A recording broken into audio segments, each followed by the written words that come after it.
As the season begins, Anne plays in a tree nearby the family home. She eventually falls into a stream. Meanwhile, Gilbert is shown working on a ship. He makes friends with Sebastian. Anne begins getting on Nate's nerves. He gives her a book and tells her to read it. He promises that she will know everything he knows after she has finished it.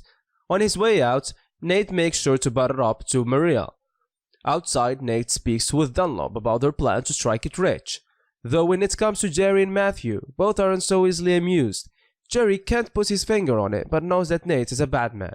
Nate and Mr. Dunlop, after robbing Jerry, which seemingly was just for a warm-up. The big heist is getting around $150 from every member of the community to check their soil for gold. Yep, trying to start some kind of gold rush is Nate's and Mr. Dunlop's plan, and thanks to Anne spreading this secret to the town gossip.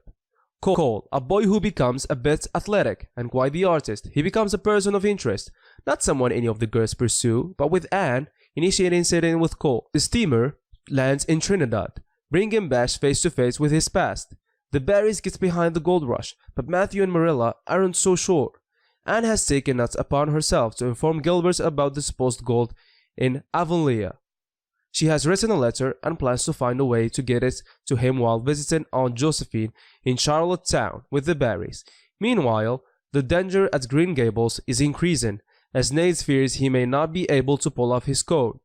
Following a conversation with Aunt Josephine, Anne starts to put the puzzle pieces together that Nate and Mr. Dunlop may not be on the up and up.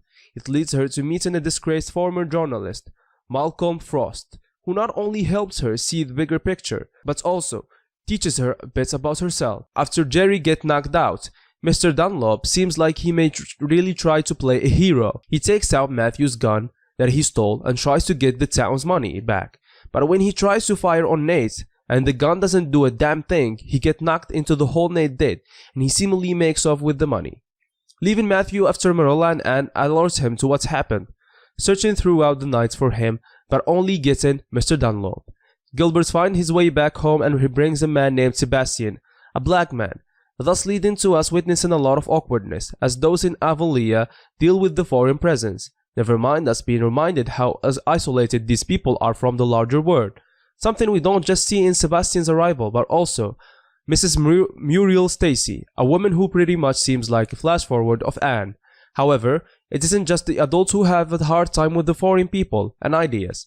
Diana and Cole find themselves, thanks to Aunt Josephine, coming to terms that Anne isn't the most eccentric and out there person they will know, being that Aunt Josephine is a veteran within the local LGBT community. Cole's introduction to them leads him to realize he found his people. Then with Diana, being that her word has all been about following her mother's shadow. Thanks to the progressive mothers, a widowed young woman, Muriel Stacy, replaces Mr. Phillips, something which is quite interesting, exciting for many of the children, but especially Anne and Gilbert. For Gilbert, it is because she seems invested in his studies and talks about him maybe being off to med school in a year. As for Anne, well, it's because Mrs. Stacy seems like a more mature version of Anne. Anne has been a catalyst, and as her legend grows, more people find themselves under her influence. And even for those like Gilbert, who travel hundreds, if not thousands of miles away, they find themselves drawn to her lights and desiring her presence. Even if they can't say the words, especially in a romantical way. Rachel the minister, the progressive mothers, they are ready to see Mrs. Stacy fired. However, after Marilla's pep talk, Mrs. Stacy waltzed in, uninvited in trousers, and defends herself. Note she may be unorthodox, but she is educating and making dreamers out of these children. Children who I should note are the one privileged enough to go to school. So whether they are like Cole's parents or Diana's, their education should be something which prepares them for the future, more than the lessons of the past.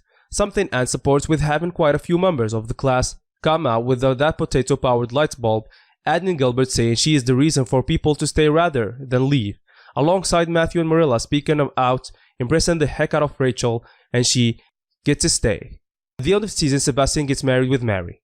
Thank you for watching. I hope you enjoyed this quick recap of Anne with an E Season 2, and we'll see what will happen on the third season.